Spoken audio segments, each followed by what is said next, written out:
রিসর্টে গিয়ে যখন সিসিটিভি ফুটেজ চেক করতে যায় তখন দেখে যে যেদিন এই ঘটনাটা ঘটেছিল সেদিন রাত 12টার পর থেকে সমস্ত সিসিটিভি ফুটেজ ডিলিট করা। তাই ইওর অনার, আমি আবার বলছি, এই ঘটনার পেছনে হাত রয়েছে বর্ণমালা দেবী এবং তার প্রেমিকের।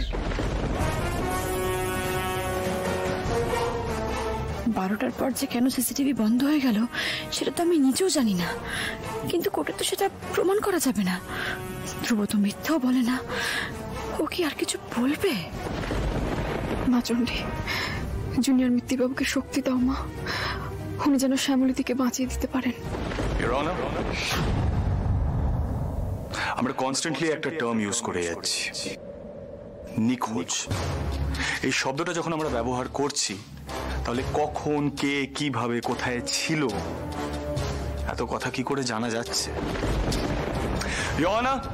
অ্যাডভোকেট রঘু রায় কনস্ট্যান্টলি নিজের অ্যাজাম্পশনের উপরে বেস করে এই কেসটা সাজিয়েছেন, এবং অ্যাজাম্পশনের উপরে বেস করে কোনো কেস তো কোর্টে লড়া যায় না, ইওর অনার। কিন্তু আইনের চোখে অ্যাজাম্পশনের কোনো ভ্যালিউ নেই, কোর্টে প্রমাণ করতে হয় অ্যাডভোকেট রায়। উল্টে প্রমাণ আমরা দিতে পারি, ইওর অনার। চন্দ্রাশিস রায় খুবই সন্দেহজনক একজন মানুষ। He always carries weapons with him, he has a gun with হিম। অ্যাজাম্পশনের বেসিসে আমার মক্কেলের ওপরে যে অভিযোগটা করা হচ্ছে যে উনি ওনার প্রেমিকের সাথে মিলে এই কাজটা করেছে, যদি সবটা অ্যাজাম্পশনের বেসিসেই হয় তাহলে তো আমিও অ্যাজিউম করতে পারি যে এই কাজটা অন্য কেউ করেছে। এর তো কোনো প্রমাণ নেই, ইওর অনার।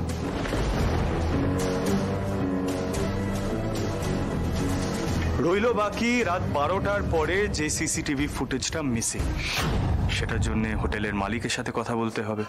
এতে আমার মক্কেল বর্ণমালা দেবী কি করবেন, ইওর অনার? কোইন্সিডেন্স বলেও তো একটা ব্যাপার হয়। এই ক্ষেত্রে পুরো ঘটনাটা কোইন্সিডেন্টাল, কোনো তথ্য, কোনো প্রমাণ নেই। আমি কিন্তু কোর্টের কাছে একের পর এক প্রমাণ পেশ করেছি। আমি মহামান্য আদালতের কাছে রিকোয়েস্ট করছি, আমার কাছে একটা ভিডিও এভিডেন্স আছে, আমি সেটা আদালতের কাছে পেশ করতে চাই। Thank you, your honour.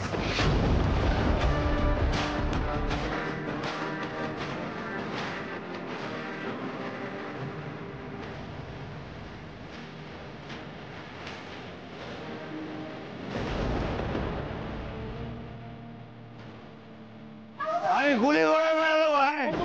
না না না, এই চামাল, কাম ফেস মি।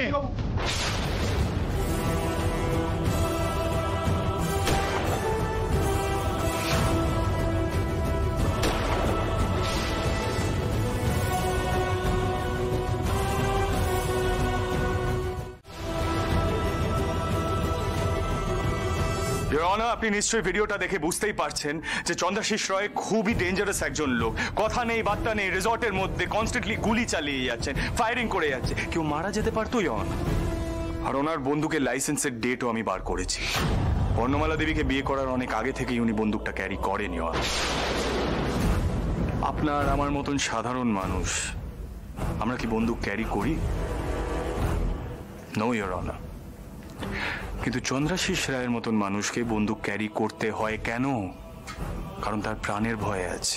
বর্ণমালা দেবীর মতন একজন মানুষ কি কখনো চন্দ্রাশিস রায়ের মতন একজন ডেঞ্জারাস মানুষের কোনো ক্ষতি করতে পারে বলে আপনার মনে হয়, ইওর অনার?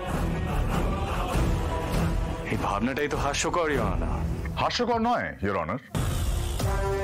বিজনেসম্যানদের অনেক সময় বন্দুক রাখতে হয়, আর বন্দুকটাও পাওয়া গিয়েছে রিসর্টের ঘরে।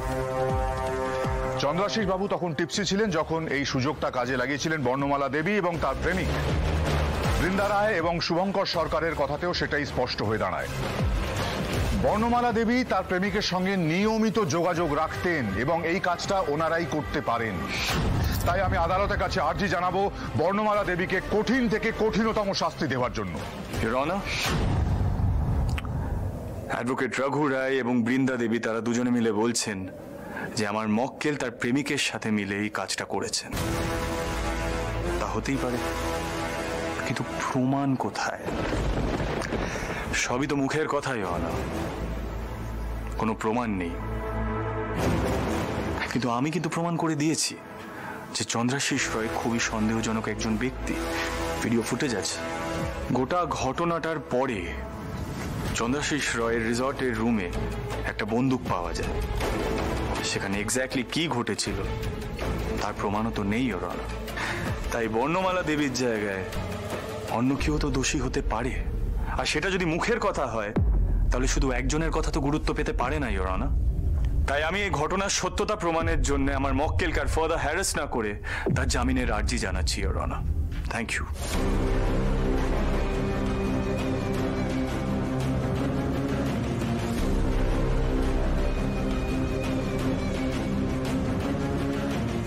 এই কেসের যথাযথ প্রমাণ না পাওয়ার জন্য বর্ণমালা দেবীকে জামিন দেওয়া হলো।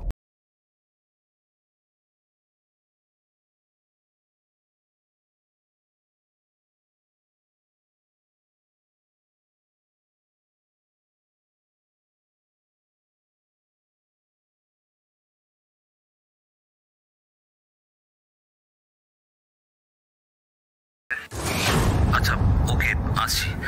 এত চালাও না তোমরা। স্যার ব্যাঙ্গালোরের মিটিং এর জন্য আপনাকে এক্ষুনি অনলাইন হতে হবে। হোয়াট?